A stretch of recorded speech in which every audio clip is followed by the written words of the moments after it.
शहर के हो या मुल्क के हो, उनको लेकर कर उनको ऐसी सजा देना चाहिए कि दूसरों को सबक मिलना चाहिए कि माँ बाप को ठुकराने के बाद हमारा भी यही अंजाम होगा।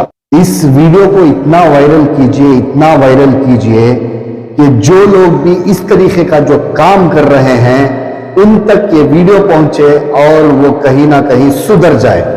मैं उन नालायक औलादों को वार्निंग देना चाहता हूं, अगर हमें पता चला कि उनके माँ बाप को ऐसा तकलीफ देकर उनको बीच रास्ते पर लेकर कर खड़ा कर रहे हैं, हमें पता चल गया या अड़ोस पड़ोस से भी मालूम पड़ गया, तो इंशाअल्लाह हम उनके घर पर जाएंगे, जाकर उनको कानूनी कार्रवाई भी करेंगे और उनको लंगा कर कर रास्ते पर लेकर आएंगे। मैं माजिद, आप देख रहे हैं आपकी आवाज। आज हम जिस मुद्दे पर बात करने वाले हैं उन नालायक औलादों के ऊपर जो लोग अपने माँ बाप को जो है घर से निकाल देते हैं, उनको बेघर कर देते हैं। उन्हीं की कमाई से वो लोग जो है इस मुकाम पर पहुंचते हैं, इस ओहदे पर पहुंचते हैं। उसके बावजूद जो है जब उनको पालने का वक्त आता है वो लोग क्या करते हैं, उनकी जिम्मेदारियों से पीछे हट जाते हैं। किसी के दबाव में जो होता है, अपनी बीवी का दबाव होता है, तो किसी के बच्चों का दबाव होता है, किसी ना किसी वजह से जो है अपने माँ बाप को जो है घर से निकाल देते हैं। उन नालायक औलादों को सोचना चाहिए कि आने वाले दिन में वो भी एक बाप बनने वाले हैं, वो भी एक बूढ़े माँ बाप बनने वाले हैं। उन बहनों को भी मैं कहता हूं जो लोग अपने शोहरों को सिखाती है कि अपने माँ बाप को घर से निकाल दें, अपने माँ बाप को बेघर कर दें, ओल्ड एज होम में लेकर जाकर छोड़ दें, उन बहनों को मैं कहना चाहता हूं कि कल का दिन आप भी बूढ़ी बनेंगी, आपका भी वक्त आएगा। उस वक्त जो है आप सोच में पड़ेंगे, जो मैंने किया था वो मेरे ऊपर गुजर रहा है। इस तरीके का जो काम कर रहे हैं उनको मैं फिर से एक बार कहता हूं, अल्लाह के वास्ते माँ बाप की कदर कीजिए, वरना आपको भी वो दिन से गुजरना पड़ेगा जो आप आपके माँ बाप के साथ जैसा करेंगे उस वक्त से आपको भी गुजरना पड़ेगा। तो इसी सिलसिले में चंद दिन से जो है बेंगलुरु के अंदर हो या रियासत कर्नाटक में हो, कई सारे जगहों से फोन आ रहे हैं कि माँ बाप जो निकालने का जो सिलसिला है वो लगातार चल रहा है। और बनशंकरी के जो नयाज पाशा हैं उनके पास भी बहुत सारे ऐसे मामलात आए, तो उन्होंने हमको फोन किया और बुलाया। उसके बारे में इनकी राय क्या है वो जानते हैं। बताइए, आज के जमाने में कई सारे औलाद है जो अपने बूढ़े माँ बाप को रोड का करके छोड़ रहे हैं। आपने हमें यहाँ पर बुलाया, कई सारे लोग आपके पास आ रहे हैं, क्या कहेंगे इस मुद्दे के बारे में? अस्सलाम वालेकुम रहमतुल्लाहि व बरकातहू। इस दरमियान समझो एक 7-8 महीना से 1 साल के अंदर बाहर से हमारे दारुल ख़ज़ा के अंदर जामिया मिलाजुल उलूम के अंदर जो है बहुत सारे ऐसे बूढ़े शिकायत लेकर आ रहे हैं कि अपने बच्चे अपने घर से निकाल रहे हैं, हमें रहने साया नहीं है, हमें कोई बच्चा नहीं देख रहा है। एक बूढ़ी माँ ऐसे आकर तड़प रही है, यहाँ पर ऐसा बिल आ रही है, कोई बच्चा उसका सहारा बन जाए, उसको सहारा दे दे, उसके घर में थोड़ी बहुत एक बिस्तर बिछाने वाली उतनी जगह दे दे, बस मैं जब तक जिंदा रहूंगी उसके मैं दम तोड़ दूंगी बोल के ऐसा उनके माएँ आकर यहाँ पर तड़प रहे हैं। इसके कोई मैं बयान नहीं कर सकता, वो जिस तरह से तड़प रहे हैं मैं उस चीज के बारे में मैं बयान नहीं कर सकता। इतना बिल आ रहे हैं, ये ना जाने आज के नौजवानों को कि क्या हो गया है।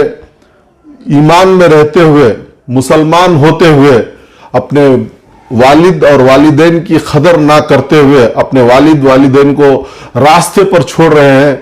ये कहाँ की इंसानियत है, ये कहाँ की मुसलमानियत है, मुझे समझ में नहीं आ रही है। देखिए, मुसलमान जो है रहम दिल होने वाला, रहम दिल को मुसलमान कहते हैं। ये बच्चों के अंदर ही रहम नहीं है अपने माँ बाप के लिए।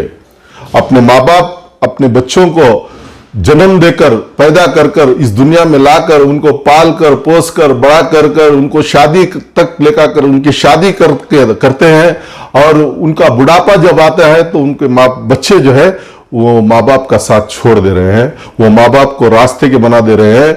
वो माँ बाप के पास जो भी पूंजी बचा कर रखे थे ऐसे वैसे उनके पास फुसला कर और उनकी पूंजी लेकर उनको घर से निकाल दे रहे हैं। ये एक माँ बाप के बच्चे 6-6, 7-7 बच्चे हैं, मर्द बच्चे भी हैं, बैको बच्चे भी हैं। हाँ, अलबत्ता बैको बच्चे क्या करेंगे, ये गैर घर को जाकर रहते हैं बैको बच्चे, वो देख नहीं सकते। अलबत्ता ऐसे भी बैको बच्चे हैं कि अपने माँ बाप का सहारा बनकर हैं, अपने माँ बाप को देख रहे हैं। ये मर्द बच्चों को क्या हो गया है? क्या इनके ऊपर बुढ़ापा नहीं आता? क्या ये बूढ़े नहीं होते? जब इनकी औलाद इनको घर से निकालेगी तो इनके ऊपर क्या बीतेगी, ये इनको समझ में नहीं आ रहा है। चलो कम से कम दुनिया से डरने का नहीं है, खुदा से तो डरो। माँ बाप जो है हमारी दुनिया, हमारी आखिरत माँ बाप बनाने वाले। माँ बाप के हाथ में सब कुछ है। अपने माँ बाप, बूढ़े माँ बाप को हम रास्ते में छोड़ देंगे तो ये कहां की इंसानियत है? ये बदतरीन लोग हैं, ये बदतरीन मुसलमान है ये, जो अपने माँ बाप को इस तरह से रास्ते पर लेकर खड़ा कर रहे हैं। इन लोगों को रास्ते पर लेकर इनको बदतरीन से बदतरीन सजा देना चाहिए। हमारे कौम के नुमाइंदे जितने भी बड़े जो भी हैं, वो मोहल्ले के हो या शहर के हो या मुल्क के हो, उनको लेकर उनको ऐसी सजा देना चाहिए कि दूसरों को सबक मिलना चाहिए कि माँ बाप को ठुकराने के बाद हमारा भी यही अंजाम होगा। वो डरना चाहिए। इसमें भी कहीं ना कहीं देखा जा रहा है, जिस तरीके से सियासत चल रही है, माँ बाप के साथ भी उसी तरीके की सियासत चल रही है। जिस माँ बाप के पास पैसे होते हैं उनको कहीं ना कहीं थोड़ा बहुत देखा जाता है, जिसके पास कुछ भी नहीं होता वो सारी अपनी जो कमाई होती है वो सारा अपने बच्चों को लुटा देते हैं। उसके बाद जो है जब वो खाली रहते हैं तो उनको बाहर निकाल देते हैं। माँ बाप के पास जो आस्ती रहती है, जो घर रहता है, जो उनके पास प्रॉपर्टी रहती है या थोड़े बहुत पूंजी रहती है थोड़ी बहुत, वो भी उनके पास से निकाल लेते हैं, फुसला कर निकाल लेते हैं। जब वो निकाल लेते हैं, उनके पास कुछ भी नहीं रहता, तब ले जाके अपने माँ बाप को रास्ते पर ढकेल देते हैं, तीन रास्ते पर खड़ा देते हैं। ये सियासत नहीं, ये बुज़िलत है, ये जाहिल है, ये जाहिलपना है ये। सर, उन लोगों के लिए क्या मैसेज देना चाहेंगे जो वीडियो देख रहे हैं, या उन्होंने अपने माँ बाप को घर से बेघर कर दिया है, या वो ये सोच रहे हैं कि कुछ दिन का बाद अपने माँ बाप को बेघर करके, उन लोगों के लिए क्या वार्निंग देंगे आप? मैं ये कहना चाहता हूं, देखिए सभी एक साथ नहीं रहते। बहुत सारे ऐसे भी हैं अपने माँ बाप को खुदा के बाद अपने माँ बाप को दर्जा देते हैं, अपने माँ बाप की खिदमत करते हैं, अपने माँ के कदमों में जन्नत समझते हैं, अपने बाप को अपनी तकदीर का मालिक समझते हैं। ऐसे भी बच्चे हैं, सारे के सारे ऐसे नहीं है। ये चंद बुज़िल, चंद निकम्मे लोग जो कुत्ते हैं, जो दौलत के कुत्ते हैं और जोरू के गुलाम हैं, ऐसे जो है यहां पर अपने माँ बाप को बीच रास्ते पर लेकर आ रहे हैं।